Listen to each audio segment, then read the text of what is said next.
So Mitch Stokes, author of this new Crossway book with an unusual title for a Christian publisher, How to Be an Atheist, Why Many Skeptics Aren't Skeptical Enough. So what is a Christian doing telling atheists about how to be atheists? What I want to do is encourage atheists or skeptics to be consistent. So basically, just if you're gonna say, hey, I'm a critical thinker, I'm interested in being intellectually savvy, and I'm not going to believe just any old thing, and I'm gonna, hey, that's great, but just make sure that you do that. And so that's basically that. It bore out of one of the. It was a frustration of mine that so many of the atheist writers were just so overconfident and lacked a skepticism about their own worldview. And do you think the atheists of today, the most popular atheists, are different than the ones that you encountered when you entered undergraduate school and were hearing from atheists for the first time? You know, I don't know. I mean, I didn't really encounter. It's funny. The unbelievers that I kind of encountered when I was younger were basically those within me. You know, I mean, I didn't know any unbelievers. I didn't know any atheists until probably I was in, out of college. You know, so I didn't interact with much of them. So it's only been since being in philosophy and hearing these folks interact and do so on paper. You know, it's one thing to talk to someone casually and for them to be not to have thought out their worldview. But when you have people who have taken the time to write down their thoughts, and so you have your carefully considered views, but to have them be so uncarefully considered, that was. But while at the same time saying, "Hey, look, I've carefully considered these." It was just a frustration. But do you think the so-called new atheists are writing with a new sort of hyper-confidence, aggressiveness that perhaps wasn't there among the old atheists? Yeah, I do think so. I mean, if you look, this basically started roughly around 9/11. That's when the atheists, the new atheists, said, "Hey, look, this religion thing is getting out of hand, and we need to write against it." And I think there's a fervor and a rhetoric that wasn't there before, and I think there's this is really interesting. There's a platform for their books that I don't think was there before either. So you mentioned 9/11, and I think thinking back to that time and the way in which that perhaps emboldened the new atheists, that 9/11 angle was a strong moral argument against religious belief. Right? Because these people who committed these terrorist acts themselves were religious people. Look at the effects that religion can have upon morality. It can cause you to do evil things. So religion ends up poisoning society. So there was this morality angle. But then there's this larger science angle, which has always been there, right, among the atheists. As an argument against Christianity.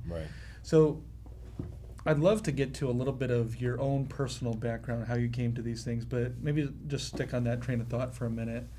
Where did the scientific objections to Christianity originate from? Is that a new thing? Has that always been the case? The rise of science meant the rise of objections to religion? Well, I think it depends on the story, who's telling the story. I mean, a lot of times people will they'll say, "Hey, look, Galileo showed that there's this conflict between religion and science that's been there, and it always has. It's inherent to the relationship." But it really, it probably wasn't until after Darwin that you really started to get this conflict. And even then, it wasn't until probably a few decades after that even.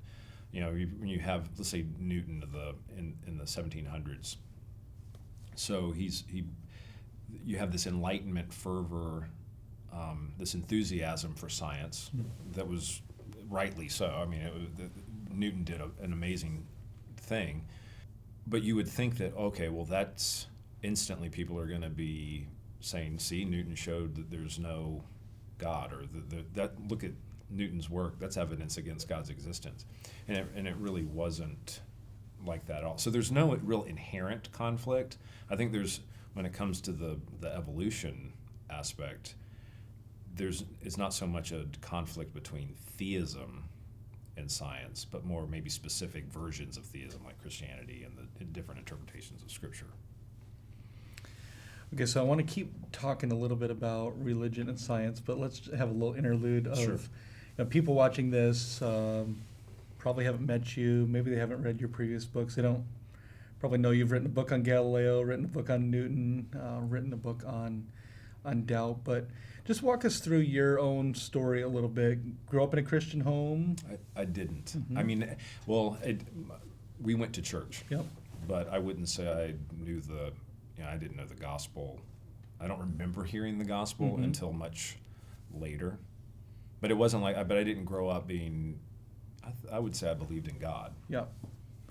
So a nominal theist. I guess. I mean, it was, and I probably didn't. I remember one time in high school, this one kid, he was wild, and he said, "Yeah, I'm an atheist," and I remember being kind of shocked by that. But looking back on my previous self, I'm wondering why I was so shocked. But it really was a surprise to meet someone who was an atheist at the time. Grew up in Florida. I grew up in Florida.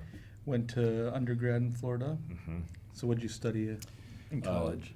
My undergrad, I had an undergrad in engineering, mechanical engineering, and then went and did a master's in mechanical engineering, and then after that went to work for an industry designing gas turbines for power generation, basically jet engines to get electrical power. You got a number of patents. Yeah.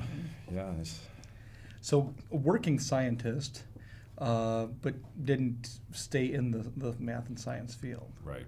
What happened next? Yeah, that's that. People, did you get fired? Is that what, it was basically struggles and doubts that I had with Christianity that got me out of engineering. I was, this was. I tend to be by temperament pretty anti-authoritarian, in a bad way. It's not like this Promethean, brave sort of. I just tend to be kind of a jerk, and so there's this anti-authoritarian aspect that also tends to lean towards skepticism. And I'd been a Christian maybe a couple of years, and just wondered. Had all these questions about how Genesis, for example, fit in with what I was learning in science, and other philosophical issues with just theism in general. And it got to the point where it was crippling, at least in terms of my spiritual walk with the Lord. And that was, but thankfully I had some friends who had been studying theology and philosophy and said, hey, you need to read this or you need to read that. And I found out that, wow, people had thought about a lot of these issues, and also kind of perplexed, like why didn't I know about this before? It could have saved me a lot of headache. So it was then I got into apologetics and philosophy through that, basically to save my own skin, sort of, but to address the unbeliever in me. And one thing led to another, and I ended up leaving engineering and going back and getting my degree in philosophy. So we come back to this book in particular, and you talk about your own skepticism. I mean, you've already alluded to that, but Right. What do you mean when you say in the book that you are a skeptic? You're a skeptic by nature. Yeah, I think some of that is just temperament. Some of it is having been trained in philosophy. I think one of the things that philosophy, and probably learning in general, can do is make you aware of how little we know. And so as you start to learn, you start to realize the reasons for believing this, that, or the other thing aren't as strong as I thought they were. So that, if you have a skeptical temperament and you start realizing the limits of our cognitive faculties, it can make for kind of a perfect storm. And so I think that's, that was really, those two coming together really were important. So boil it down to the essence for me. What ways do atheists misuse science and skepticism in advance of their agenda against theism and Christianity in particular? Well, I think one of the ways they misuse it is to overstate the findings, the certainty of science. But I think, and this is really unfortunate, because I think in one sense they overestimate science, and say it can give you knowledge about this realm and of this certainty, but then they also underestimate science. I mean, science is a lot harder than you would imagine when you hear some of these guys write. You would, and the amount of effort that it takes to come up with a scientific theory is immense. And the scientists are rightly, they are heroic in some sense. And so I think seeing how difficult science is allows us to appreciate science more, but it also can undermine some of the philosophy that the atheists use, try to get out of science. So when I listen to a scientifically informed or scientifically trained atheist, say a Richard Dawkins, he'll present things in such a way that you have your religious beliefs, they're in this category, they're debatable, there's no way to prove that they're true, everybody disagrees, they're kind of more in this like fantasy box. And then you have scientific truth, which we can know in black and white if it's true or if it's false. It's testable, it's verifiable, and that's the sort of thing where you have genuine knowledge.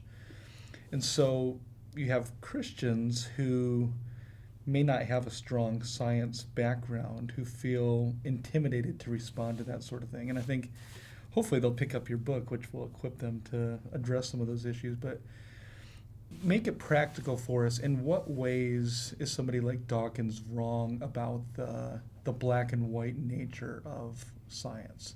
Is it all verifiable, testable, clear, black and white? Do all, say, atheistic scientists agree on what's true and what's false? Right.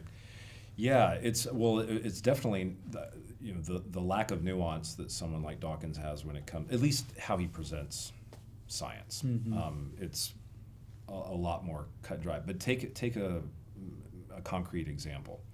If you look at going back to Galileo and this debate, that he got himself into hot water because of this heliocentricity. Does the Earth move or not? Well, if you look at the situation, you've got two views: the Earth moves or it doesn't. Those are two theories, and people are disagreeing about that, but they didn't disagree on the observations. So you have this set of observations, for the most part, that everyone agreed on. Some of them interpreted it one way, some interpreted it another way.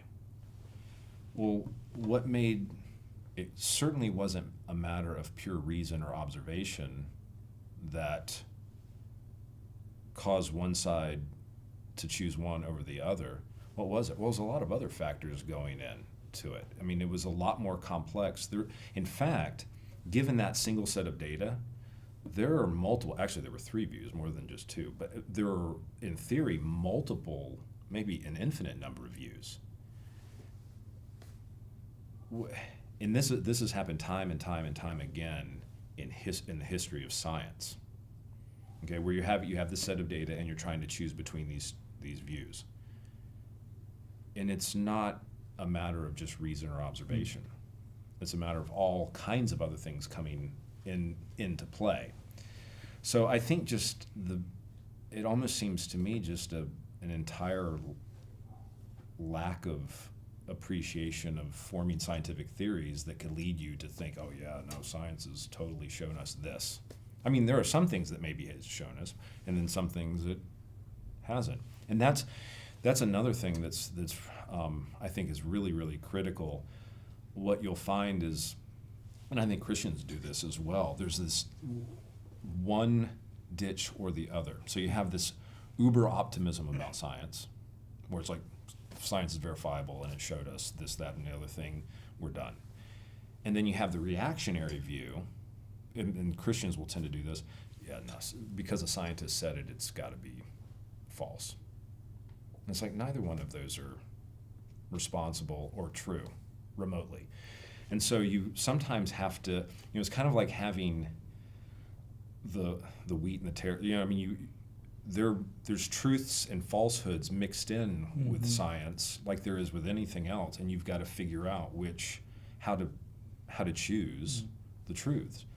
So it's not that simple, and I think the naivete of so many of the, at least the atheist popularizers of science, I mean, I think it can border on irresponsible. What's the difference between science and scientism? Right. Not everybody may be familiar with that distinction, but Christians at least talk in terms of there being a difference between those two things. Yeah. Most of the time, scientism is used as a derogatory term. Not all atheists use it as a derogatory term.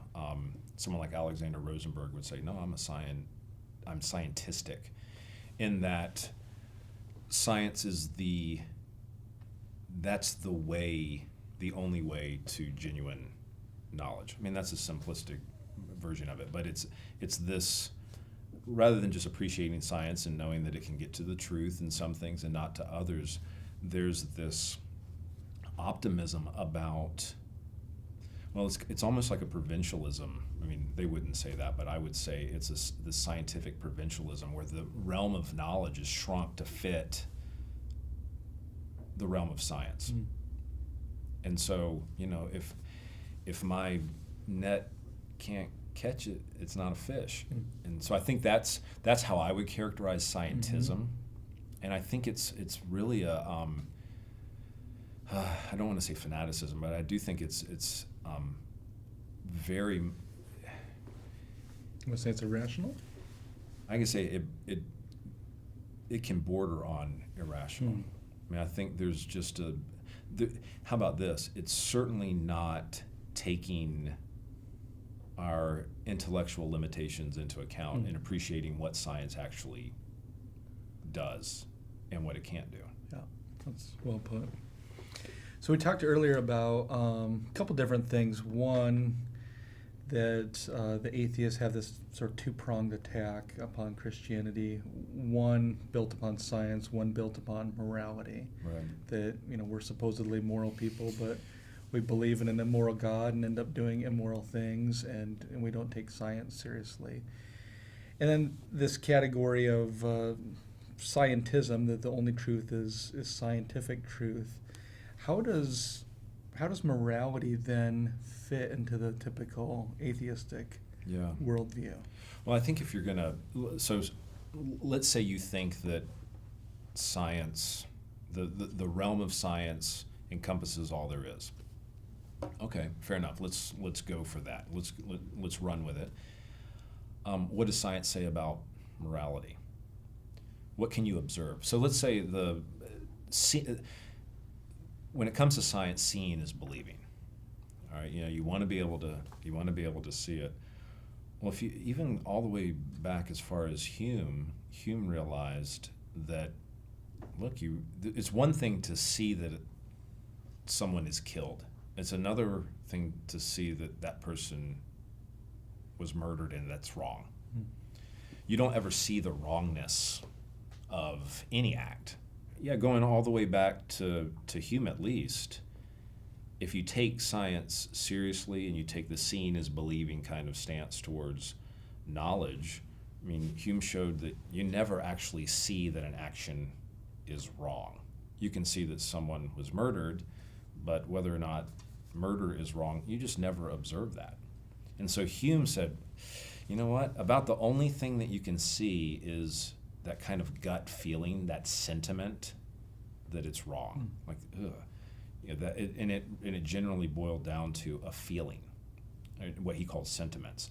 So there's this kind of morality becomes sentimentalism. I think if you take this empiricist seen as believing sort of view and say science is, you know, whatever science can show me and I can touch, that's what I'm going to believe. I think you end up with morality being nothing more than what Hume said it was. Sentiment. So some atheists would be listening to this and say, "Oh, the Stokes guy doesn't know what he's talking about. I can be more moral than you. I've never hurt anybody." And are you really saying that atheists can't be moral? You would say they don't understand the argument. Is that right? Yeah. I would entirely agree that an atheist can be moral. That's not in question at all. Atheists can behave morally. Christians can behave immorally. That's not the question. The question is, well, how do you account for morality? How would you explain, you know, what makes it wrong? Mm-hmm. So that's really the question is, how do you account for what is right and what's wrong, not whether or not you can behave. Mm-hmm. All right, final question. Going back to the subtitle of the book, it's why many skeptics aren't skeptical enough. So if a skeptic picks up your book, How to Be an Atheist, wants to be a better atheist, wants to be more skeptical than he or she currently is, what's the end game for you in writing this book? What do you hope will happen to the skeptic as he or she reads? What do you want to accomplish for that audience? One of two things. The more proximate result is for that person to just be very consistent in, and I lay out what that looks like, consistent in their skepticism and their unbelief, and just follow that through. If an atheist does that, it really simplifies the discussion. We don't have to go through and we can move that discussion between believer and unbeliever further down the field. And so we'll make some progress that way. I hope ultimately it doesn't stay there. You know, I would like to say, all right, it'd be good for you. I encourage you to be consistent. Look where you end up. That's not where you want to end up, is it? And maybe try to just show that that's how, at least I think it's unappealing, how unappealing the implications of atheism really are. That doesn't mean that they'll become a believer, but I would hope that would push and open that door.